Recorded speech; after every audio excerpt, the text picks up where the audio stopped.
बात काबुल की एक सर्द रात की है। लोग अपनी घरों में दुबक चुके थे। सर्द ठंडी हवा और काली अंधेरी रात। एक आदमी चुपचाप पिछले गेट से अमेरिकी दूतावास के भीतर दाखिल हो जाता है। उसके हाथ में कोई हथियार नहीं था, लेकिन उसकी जेहन में एक ऐसा राज था जो पूरे दक्षिण एशिया की राजनीति को पलट सकता था। जानकारी ऐसी थी कि अगले 72 घंटा के लिए कई लोग एक ही काम पर लगे। वह आदमी कौन था और उसका क्या हुआ? वह कौन सी राज थी? ऐसे और भी कई सवाल हैं जो जेहन में कौंधने लगा होगा, क्योंकि यह जानकारी मामूली नहीं है।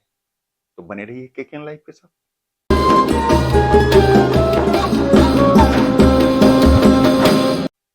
अंजुमन में आपका स्वागत है। आप देख रहे हैं केकेएन लाइव। नमस्कार, मैं हूं कौशलेंद्र झा।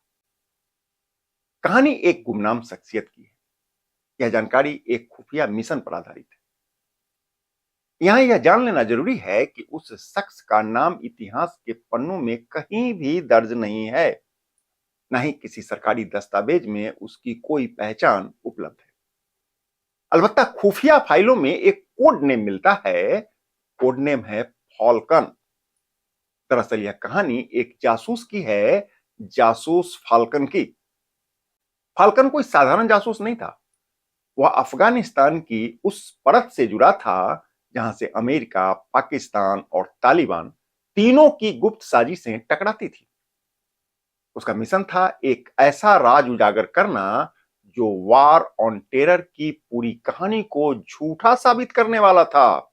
फाल्कन के पास जो दस्तावेज था, वह दस्तावेज यह बताने के लिए पर्याप्त सबूत था कि जिन संगठनों को खत्म करने के नाम पर युद्ध लड़ा जा रहा है, वास्तव में उसी को परोक्ष रूप से जिंदा रखने की एक खतरनाक साजिश भी की जा रही है। दरअसल पाकिस्तान की खुफिया एजेंसी, कुछ अमेरिकी ठेकेदार और अफगान सरदारों का यह एक गठजोड़ था।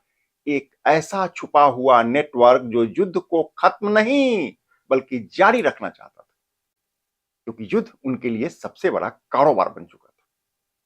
मतलब अफगानिस्तान से जो खबरें आ रही थी वह सही नहीं था, और जो सच था वह किसी को पता नहीं था। सवाल उठता है कि फाल्कन के पास ऐसी कौन सी जानकारी थी जिसे वह अमेरिकी एजेंट के साथ शेयर करना चाहता था। आप जानेंगे तो हैरान रह जाएंगे। हम पहले ही बता चुके हैं कि फाल्कन चुपके से अमेरिकी दूतावास में प्रवेश कर चुका था। वहां वह एक अमेरिकी एजेंट से मिलने आया था।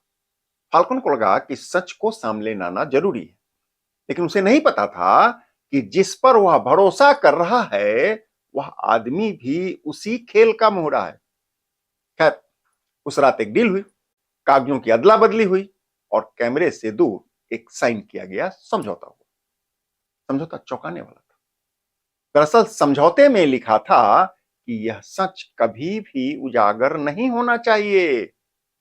मतलब फाल्कन जिस सच को उजागर करने के लिए इतना बड़ा खतरा मोल रहा था, अब वही फाल्कन उस सच को दबाने का समझौता करने को विवश हो रहा था।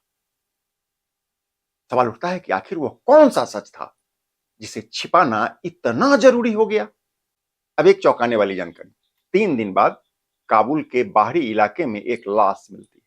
चेहरा बुरी तरह से कुचला हुआ था, पहचान मिटा दी गई थी, लेकिन उसकी जेब से जले हुए कागज का एक टुकड़ा मिलता है और उस पर सिर्फ एक लाइन लिखा था। वह लाइन था, the war must never and. Hindi में इसका मतलब होता है कि यह युद्ध कभी खत्म नहीं होगा। बहुत समय बाद पता चला कि यह लाश किसी और की नहीं बल्कि जासूस फाल्कन की थी। अब यहां एक सवाल और है। सवाल ये कि एजेंट फाल्कन की हत्या किसने और क्यों की।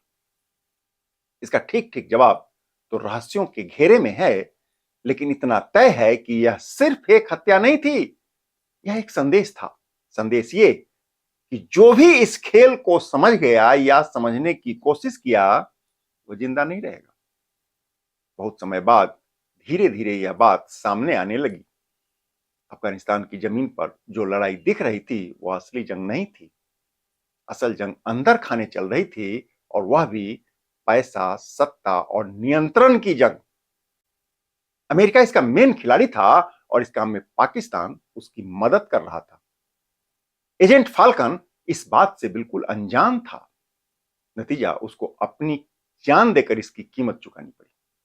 यहां आपको बता देना जरूरी है कि इस घटना का कोई आधिकारिक रिकॉर्ड उपलब्ध नहीं है, क्योंकि इसको लेकर कोई प्रेस कॉन्फ्रेंस नहीं हुई, कोई जांच आयोग नहीं बैठा, क्योंकि यह सच इतना खतरनाक था कि इसे दबा देना ही बेहतर समझा गया। फाल्कन इस कहानी का एक ऐसा किरदार बन गया जो था भी और नहीं भी था। यहां बताना जरूरी है कि जासूसी की दुनिया में अक्सर ऐसा ही होता है। एजेंट अपने काम में सफल हो गया तो उसका श्रेय उसे नहीं मिलता, और यदि मारा गया तो उसका अपना देश भी उसे पहचानने से इनकार कर देता है। बावजूद इसके एजेंट काम करता है और उसके द्वारा उपलब्ध जानकारी के आधार पर हम और आप अपने घरों में सुरक्षित जीवन जीते हैं। हमको पता भी नहीं चलता और हमारे लिए कितने लोग गुमनामी में खप जाते हैं। हम अपने लिए खूब शोर मचाते हैं, पर उनके लिए फाइलें भी अक्सर खामोश हो जाती हैं। जब हम आज दुनिया में युद्ध होते हुए देखते हैं, चाहे यूक्रेन हो या मिडिल ईस्ट, तो एक सवाल मेरे मन में सिर उठाने लगता है। क्या ये युद्ध सच में खत्म करने के लिए लड़े जाते हैं, या फिर इन्हें जानबूझकर लंबा, बहुत लंबा खींच दिया जाता है? वापिस लौटते हैं कहानी के उस पहली रात में जब फाल्कन दूतावास में दाखिल हुआ था। दरअसल वह वहां एक सच बताने गया था। फाल्कन इस बात से बिल्कुल अनजान था कि वह जिस जानकारी को लेकर गया था उसका बहुत पहले ही सौदा हो चुका था। अब बारी थी फाल्कन की, उसकी मौत तय थी, क्योंकि सच का सौदा पहले ही हो चुका था और फाल्कन के पास मौजूद जानकारी इस हकीकत से पर्दा उठाने के लिए पर्याप्त थी। मतलब यह हुआ कि दुनिया में चल रही युद्ध की असली वजह वह नहीं होती जो बताया जाता है। असली खेल पर्दे के पीछे खेला जाता है। फाल्कन की कहानी तो सिर्फ एक चेतावनी है, क्योंकि जो दिखता है जरूरी नहीं वही सच हो। तो बने रहिए केकेएन लाइव के साथ। लौटते हैं एक और कहानी लेकर, तब तक